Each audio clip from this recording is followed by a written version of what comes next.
Hola, ¿qué tal? ¿Cómo les va? Muy buenas tardes. Como siempre es un gusto saludarnos. Soy César Yopla y esto es Tal Cual.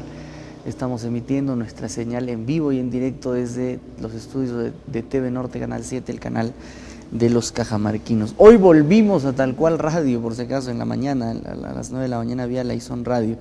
Pero bueno, el invitado que nos visita es sin duda una persona excepcional, es una persona... y si hablamos de derecho y de política, es una persona entendida en ambas materias y en todas las que se le consulte. Conoce el panorama político y la realidad de la región Cajamarca por ahora y la realidad nacional e internacional. Se trata del doctor Enrique Gersi, conocido y connotado abogado, distinguido político, y él dijo ayer en una conversación que tuvimos que se jubiló joven de la política. Uno nunca deja de ser político, en realidad, así es que sé que todavía le apasiona. Doctor Gersi, es, como siempre, un gusto volver a conversar con usted. Gracias, César. Para mí es un gran placer estar en el programa y, por supuesto, aquí en el canal de los cajamarquinos, así que es un gran honor. ¿Cómo se siente en su muy segundo bien. día aquí en Cajamarca? Como te comentaba, hace muchos años que no venía. Yo estuve la última vez en la campaña de Vargas Llosa. ¿Era parte del Fredemo en aquel Sí, bueno, yo era el Movimiento Libertad en realidad, que era una coalición, había una coalición. Que se unió al famoso Popular Fredemo, ¿no? Y al PPC, y la coalición se llamaba el Frente Democrático, ¿no? Desde ese entonces que no regresaba, ya ha sido una larga ausencia, 23 años. 23 de manera años. que me he reencontrado a raíz de la invitación de la UPN muy gratamente con la ciudad de Cajamarca y estoy encantado de estar aquí. Son 23 años, usted vino prácticamente al ingreso de los 90s.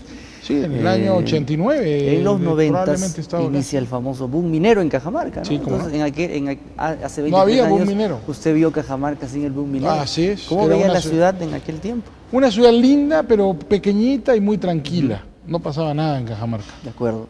¿No? Era más bien la Cajamarca tradicional, una ciudad conservadora, en la que todavía había un vallecito, ¿no? Un vallecito y una presencia de la ganadería como una actividad casi paternal por parte de los antiguos cajamarquinos.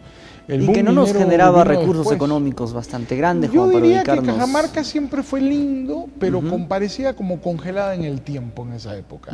Hoy día es una Cajamarca completamente distinta, es una ciudad 23 dinámica y me he quedado muy sorprendido, por ejemplo, por la velocidad de la ciudad, la existencia de los centros comerciales nuevos. Una ciudad rápida, dicen las muchos. Universidades, la gran calidad de las nuevas universidades que se están abriendo en la ciudad.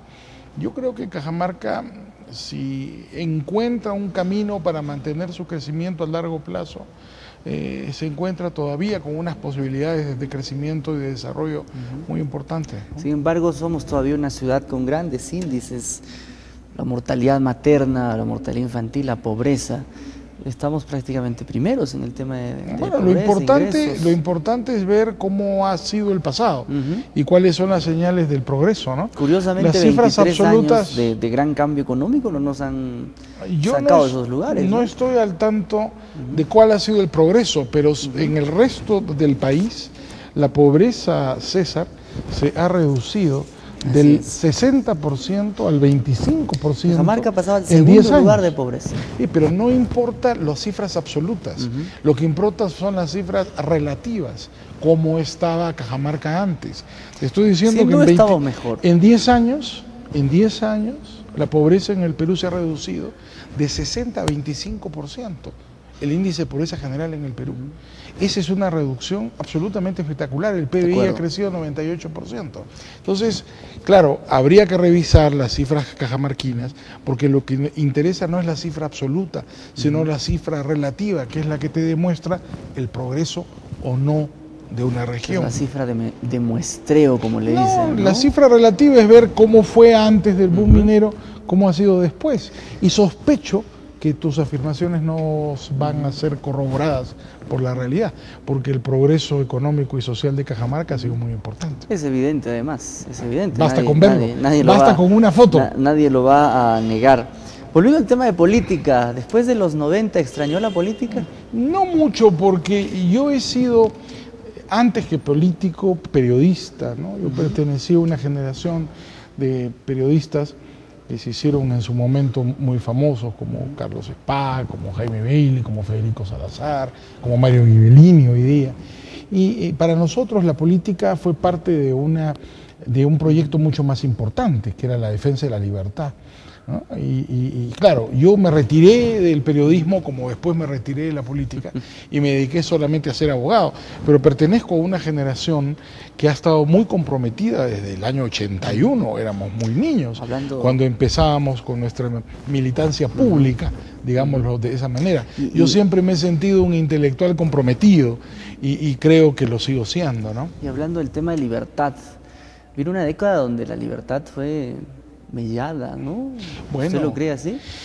Depende, ¿no? Yo creo que la libertad en el Perú ha escrito páginas muy complejas. En general, me atrevería a decir que las libertades sociales en el Perú han crecido. Por ejemplo, el solo hecho de que se discuta ya el matrimonio homosexual, lo que se ha llamado unión civil, ¿no? El matrimonio gay, demuestra una señal de gran progreso en el Perú, ¿eh? Yo en el año 81 nunca hubiera podido admitir o pensar que 20 años después íbamos a estar hablando del matrimonio homosexual. Es decir, progresos hay. Aunque nos genere el enfrentamiento con los más conservadores. Bueno, ¿no? Pero las sociedades tienen que evolucionar y la libertad de las costumbres es parte esencial de la sociedad libre. Por supuesto, el Perú no es perfecto. Aquí hay muchos errores, muchos problemas. Pero en general yo me atrevería a decir que hemos ido paulatinamente avanzando y creo que hay que perfeccionar la línea de ese avance. Yendo al tema legal, ayer los colegas le hacían una consulta respecto de la muerte civil. Sí, no sé por qué les preocupaba tanto, porque me parece a mí tan evidentemente arbitraria que no puede ser aceptable. Lo que pasa es que la muerte civil, en el caso de la región, se tumbaría a un potencial candidato. Bueno, entonces tenía razón yo cuando dije que muerte civil no es veto. Y yo sostuve, y lo sostengo, que el más grave error político del siglo XX en el Perú fue el veto a Aya de la Torre. Que no le permitió ser presidente. A Aya de la Torre le dieron la muerte civil y eso provocó guerras civiles, enfrentamientos. Velasco Alvarado, si Aya de la Torre hubiera sido presidente el año 30, Velasco Alvarado no hubiera existido en el año 68. La reforma agraria... claro, probablemente Aya de la Torre hubiera hecho la reforma antes, pero se hubiera corregido antes también.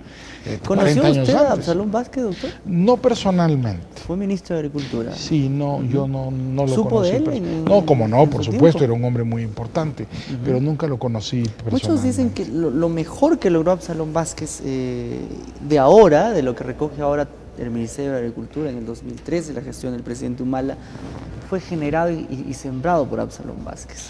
Bueno, probablemente se refieren al final de la reforma agraria y a la capitalización de los ingenios azucareros en el norte del Perú. Me imagino que a eso se están refiriendo. ¿Eso fue lo positivo de Absalón? Yo no me atrevería a calificarlo porque, como te he dicho, yo no he evaluado la gestión de Absalón, pero por lo menos eso fue oportuno. Y la sola evidencia de cómo se encuenran el Perú no daba más para continuar con eso. y Chiclayo es una demostración de que por lo menos en eso no se equivocaron. De repente el modelo no fue el mejor, buscaron una capitalización en la cual, si recuerdas tú, no fue un proceso de privatización. Lo que se hizo fue que el Estado capitalizó la deuda, se listó en bolsa los ingenios azucareros y cualquier persona, no tenía que ser ningún inversionista, compraba acciones en la bolsa de los ingenios azucareros. El problema es que se hizo un fondo de contingencia, que entiendo fue materia de muchas denuncias, en el cual el Estado asumió el pasivo con la venta de sus acciones. Y eso ha provocado hasta hoy, por ejemplo, situaciones complicadas como Pucallá, como Cayaltí o como San Jacinto en Lima, ¿no? Entonces yo no, por eso te decía, no hay que calificar como bueno o como malo algo sin conocerlo. En todo caso, el tema de la muerte civil para usted está zanjado. Yo creo que debería darse. A ver, primero, políticamente es una barbaridad, es el veto. No puede haber una sociedad democrática con vetos. En segundo lugar, es manifiestamente inconstitucional. Si quieren darle muerte civil al deudor al Estado, bueno, te dije, el 80% del Perú tendría que ser condenado a muerte civil, que son los informales que no pagan impuestos. Y no podrían ejercer cargo público. Pues, y no podrían votar. De acuerdo. Tendríamos el 80% del Perú. Y destruiríamos la frágil democracia que tenemos ahora en Sería el Perú. imposible, porque eso no sería una democracia. Exacto. Sería la ocrocracia de la que hablaba Aristóteles. El gobierno de los peores, ¿no es cierto? Y el gobierno de los compadres, que se apañan entre ellos sus problemas. Yo sinceramente creo que la muerte civil es un disparate.